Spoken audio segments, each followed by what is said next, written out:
And I also like the idea about taking a chunk of defense spending and using it for social benefits, for people's well-being. What I don't like is giving it to people who don't need it. And so you have to think about biggest bang for the buck. What you just described isn't going to raise $1.8 trillion, so it's not going to pay for what they've described. The numbers just don't add up. So you have to get the biggest bang for the buck. And the biggest bang for the buck comes from the kinds of things we've been talking about, not from wasting precious dollars on people who don't need them.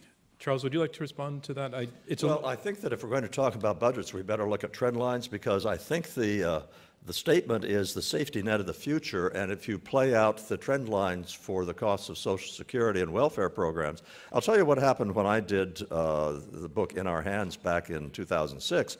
I calculated the cost of my plan and the amount of money we were spending on transfers, and I said the lines would cross between the costs of the programs in 2011, which they did.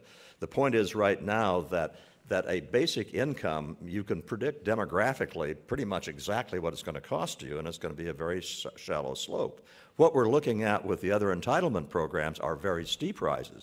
So if you're talking about the affordability of this today, you've got one set of issues. If you're talking about the affordability of this in 2030, you've got a very different situation. Okay,